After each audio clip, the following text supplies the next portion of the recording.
Hello everyone. Well, luck wasn't on my side. The latest compilation of this Twilight Zone was blocked again globally by YouTube, even though I muted the original sound. I think it was pretty much the SNL clip that threw a spanner in the works, the Saturday Night Live version of Nightmare at 30,000 feet. Anyway, I'll just do it this way. I still want to get it across to let you know what my favorite episodes were of this series. So, this is the sequel to the radio plays version that I did.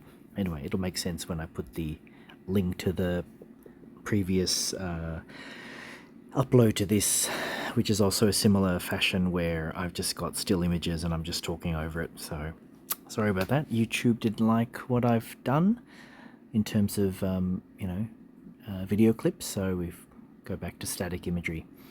Okay, so this one's escape clause. I'm not going to bother reading the text. You can read the little blurbs.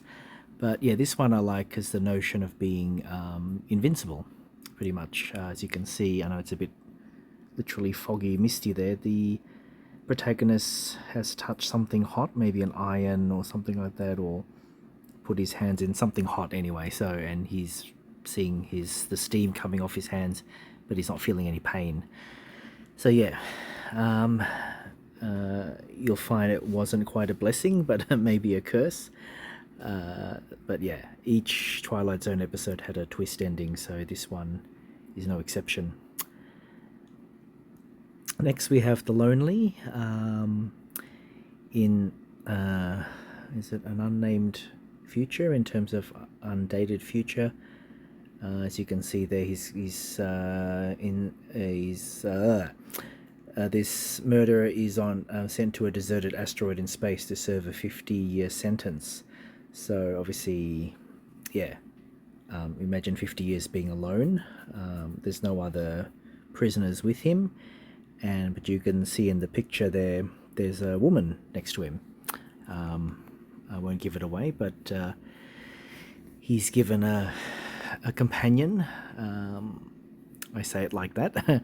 It'll make sense if you watch it. So yeah, so that's The Lonely.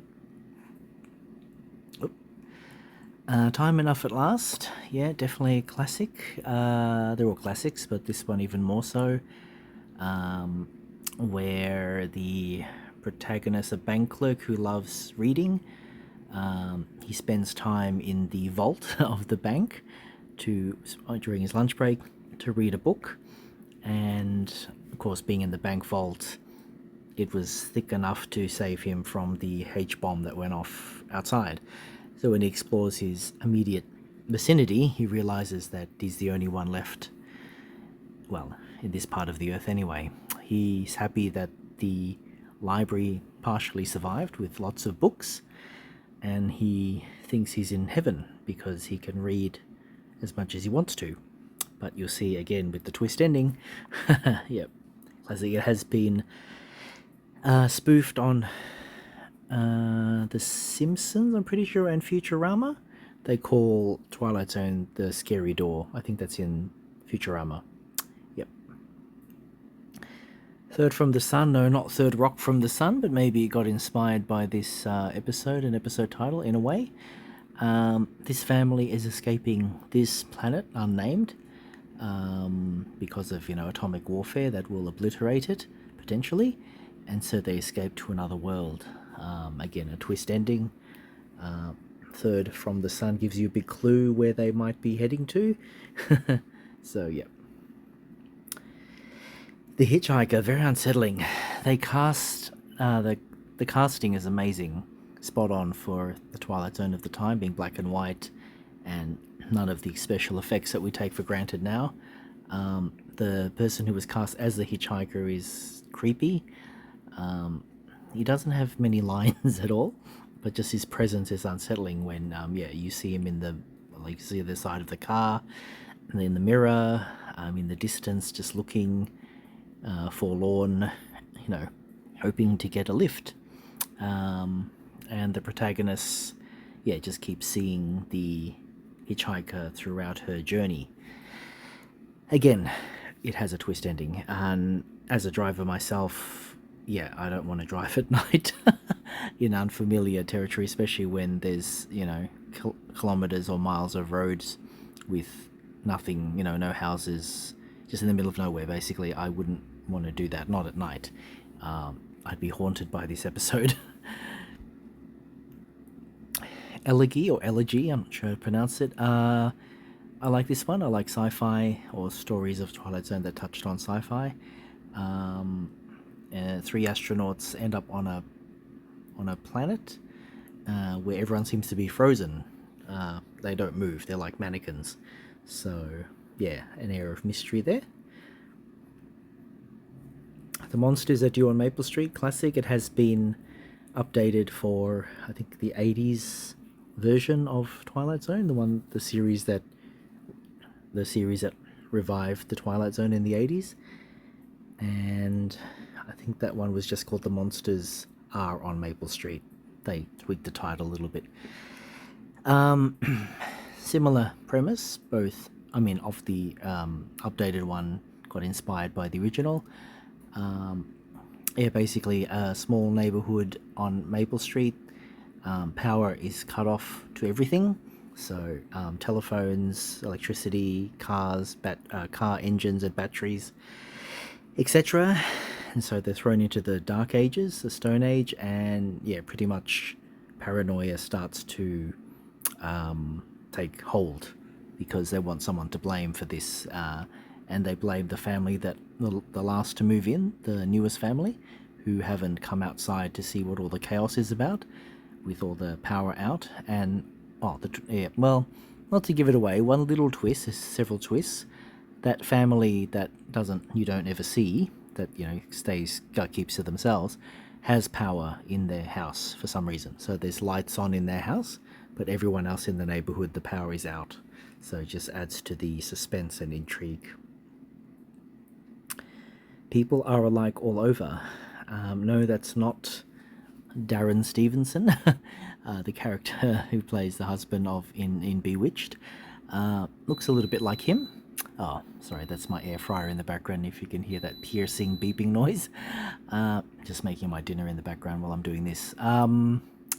People are alike all over. Yes, so there we go. So Sam Conrad, the first man to visit Mars, is like the title says, he can see humanoid folk living there, but again, there's a twist. Probably gives it away a little bit that you can see he's behind bars in a cell, but you'll see, those that haven't seen it, I won't give it away. All of these I recommend. Any entry points into Twilight Zone, the original, if you've never seen it and you're wondering, should I give it a go? I recommend you, take anything from my list here in any order you like. A stop at Willoughby, a simple tale, but again with a twist ending. They all do. A man is overworked, and when he takes a nap on the train on his way home, he kind of wakes up from his nap, but in another place and time called Willoughby, which is in a much earlier time than where he's from. So there's horse and carriage. I don't think the motor car has been invented in this alternate reality. So it's a time when still horse and cart, and very much the simple life, I guess you could say, like the good old days, as they say. No motor vehicles. They do have a train, a steam train, I would think, but no motor vehicles as yet. Yeah, so that's Willoughby. What is it? Mr. Beavis, yes. Mr. Beavis is there pictured on the bit comically image there on the right hand side. He has a guardian angel which tries to improve his life because he's evicted and he loses his job. But of course you can see there's funny, quirky consequences of that. The guardian angel means well, but Mr. Beavis is not really having any of that. He wants to hang on to his original life, so to speak. The After Hours has also been updated in the 80s revival of Twilight Zone. It's the actress who plays Jadzia Dax in in Star Trek Deep Space Nine. I forget her. Terry Farrell, that's it. I prefer the original over the remake. Um, yeah. If you're if you have a phobia of mannequins, I wouldn't watch this episode. The Man in the Bottle, a twist on the genie in the bottle. He's obviously looking like a contemporary genie with a suit and tie and hat and gloves and a cane. He grants a couple who own a pawnbroker shop, impoverished pawnbroker shop, as it says there, 4 wishes to improve their life. Yep, you can imagine all sorts of consequences here. You know, what's the saying? When things are too good to be true. Highly recommend this. Was very rewatchable. I love this episode. I can watch it over and over again. Maybe not at the same night or consecutively, but this one definitely has rewatchability. A most unusual camera, very just comic fodder here, where the camera can predict the future by the picture it takes. So it's only ahead by like 5 or so minutes into the future, but when you take the photo, it's showing you a snapshot of the future that will happen in 5 minutes time. So you can imagine this band of thieves, try to use it for their own advantage, selfish advantages, of course.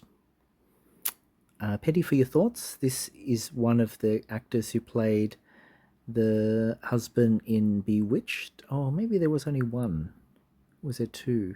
Similar to I Dream of Jeannie? No, I Dream of Jeannie, I had one actor who played the husband. There was definitely 2 actors who played Darren Stevenson in Bewitched. This is one of them, and he started his career, as many did, in the Twilight Zone. I'm not sure if he's been in anything before the Twilight Zone. He has the ability to read other people's minds, from buying a newspaper, and the penny that he threw into the newspaper seller's coin purse or coin box landed on its edge and gave him this power. So there we go. 22, the franchise Final Destination, the first Final Destination film, got heavily inspired by this. You'll see why if you haven't watched either of them. I recommend you watch 22 first, and then if you want to know how Final Destination got inspired by it, then watch that after. So the Doctor in the episode is the same actor in Lost in Space, the original series of Lost in Space, Dr. Smith, who always curses the robot, "You bobble-headed booby." He plays the Doctor in this episode, looking after the woman who's having kind of a nervous breakdown. The Odyssey of Flight 33 has supernatural elements there, and maybe time travel. You can see there's the claymation was interesting, stop motion claymation with the dinosaurs there. Modern day jet gets lost in time and then struggles to find its way back. Will the Villa Martian please stand up? Yeah, it's one I was able to do comedy very well. At this time, it would have been the landscape would have been pretty new in terms of, in this day and age, you think, oh gosh, why did they keep just rehashing old ideas, old series, and making them new again in either movies or television? As they probably run out of ideas. But at this time, in the late 50s and early 60s, ideas hadn't been created yet. So it's a fresh sort of canvas to work on. And so this premise, if it was used today, people say, oh, this is boring, we've seen this before. But at the time, it was fresh and funny, and again, you could almost say like a double twist ending. So The Obsolete Man, classic. In this future, or this version of Earth, or somewhere, again, I like how Twilight Zone keep it nondescript. When a service in society is no longer needed, is obsolete, then the people who worked in that field are also obsolete and liquidated.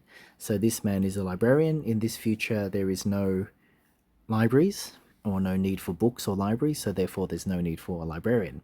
So again, a massive twist ending, and beautifully done too, from his part.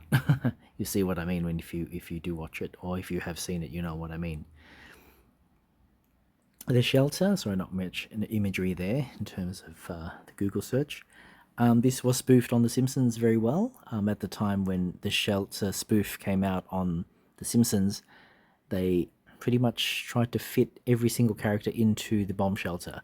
Yeah, of course, this didn't happen in this episode. It was only designed for 4 people for the family that built it, and then the neighbors obviously all pleaded collectively that begged the owner of the shelter to let them in, but rightfully so. I'm on the side of the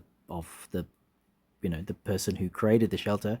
He said, "I made this for my family. You had plenty of time to prepare. When I was working blood, sweat, and tears, you're all just like, whatever, not loafing around, but just not thinking it's going to be important." And so, deservedly so, I defend the man who said, "I can't fit anyone else in my shelter. It's just for my family of 4, including himself." And yeah, he doesn't let anyone else into the shelter. Obviously, there's consequences. Again, a twist ending. The Simpsons did it with very funny comic effect when they passed the time and tried to guess the sound of animals, and then you had Mo going, "Wah," and that kind of was a nondescript sounding animal. It's a Good Life. Yes, this has been updated in the 80s series where the boy you see there, the actor, has a child. Sorry, I'm laughing. Has a child, and that child inherited the powers of this little boy, where he can read other people's minds. And if you're not thinking good thoughts in general or good thoughts about him, you'll be banished into the cornfield. You'll see what I mean when you watch it. Classic episode. It has been spoofed again on The Simpsons, where Bart has the power to do such things like this boy. So yeah. The Midnight Sun. What is the description? Yeah, the Earth falls out of orbit and starts moving towards the sun. So you can imagine what's going to happen. Everyone's eventually going to die, and the temperature keeps rising every single day. So, yep. I don't know if it was so chronic back then about climate change. Yeah, my history is bad. Would they have known about the ozone layer at the time? And back in the late 50s, the ozone layer wouldn't have been as damaged as it is now in this day and age. Anyway, I think it's an environmental message, but it could just be the suspense of, creating, a situation where the Earth is heading towards the sun and ultimately to its destruction. So it definitely has environmental elements and messages in this episode. The Fugitive, not the film that we know of today, the one-armed man. Old Ben is an alien in human form and befriends a human girl because he's escaping from his world, wherever he's from. But it's not as, what's the word for it? I was going to say not as dire. Anyway, well, you'll see, again, a twist ending. Very well done, very enjoyable, very sitcom in very sitcom. If I had to brand it, it could have easily been picked up as a sitcom and made into a sitcom series based on this premise. I Sing the Body Electric. The children there remind me of kind of half of the Von Trapp family. No, they don't sing in the episode, but their mother dies and they have to get, well, in a way, like a new nanny, a new grandma, like similar in The Sound of Music, where the Von Trapp family gets a new mother in the form of Julie Andrews. But in this case, they're able to put together a new grandma through this particular future. You go into the shop and you can pick out the eyes and the body shape and the sound of the voice and the hair color, lips and everything, and put it into a chute, and then out comes your new grandma. So yeah, that's again a very sitcom like presentation. It could have easily been picked up as a series if they thought about it. Where the adventures of the kids week to week and their new grandma and how she's fitting in with their lives. Printer's Devil. The devil appeared several times as a theme throughout the Twilight Zone, and this cigar smoking person is the devil, where he grants the owner of a newspaper business company the headlines of the future, so that he gets them first beyond his competitors. So, but of course, dealing with the devil, there's going to be, yeah, terrible backfiring consequences. Oh, and therefore, obviously, to sell more newspapers, because if you get the scoop on the headline before your competitors, people are going to buy your newspaper first before someone else. The new exhibit, I remember watching this when I was 13 or 14 years old at high school. I don't know what possessed this teacher to show us this episode. I'm not saying it was a waste of time. I just can't remember the context. Was it drama class or something? Was it we just had a spare I don't know 20 minutes in a class, and the teacher decided to show us? It would have been on VHS at the time. I'm pretty sure it was recorded because, no streaming at that time when I was in high school, so someone would have had to record this episode and show it to us. So, yeah, I remember I wasn't like, wetting my pants, but it was terrifying to me, and more so being, well, of course, I was kind of comforted that I was watching it with a group of my classmates, but still, the lights would have been turned off in the classroom, and just the dim screen watching it, the flickering of the lights and the black and white, and being about murderers, of history. So yeah, mannequins that are murderers. Say no more. Obviously now I look back at it fondly, but the memory is there that I was terrified watching this episode for the first time. Maybe this was the one that got me into Twilight Zone, actually. My first exposure to the Twilight Zone. Nightmare at 20,000 Feet, William Shatner's performance before he was Captain James Kirk of Star Trek. He's recovering from a nervous breakdown, and he keeps seeing something on the wing of the plane. So this has been spoofed on Saturday Night Live. I think that was the cause of the global block of the video version that I had of this compilation. And yeah, it was spoofed on Saturday Night Live, where the very comic effect where the creature that William Shatner sees is replicated in SNL in the similar kind of fluffy outfit. It looks ridiculous, but it was just meant to be something odd that William Shatner's character was looking at when he looked out the window. So the costume didn't have to look authentic in any way, any shape or form, and it definitely wasn't. A kind of stopwatch has been inspired the film Clock Stoppers, which was directed by Jonathan Frakes. Those that are Star Trek Next Generation fans will know who that is. And yeah, similar in that in Clock Stoppers, where a stopwatch or clock is stopped and then time freezes for everyone else but the person who's holding the stopwatch or the watch. What's in the box? I think this is the last one. Yep. So thank you. I've talked over 20 minutes now. I'll keep it brief. Wrap it up. This one, I remember watching it. I was quite irked by it. Not just by the woman's big eyes, their glaring eyes on the right. You can just see there.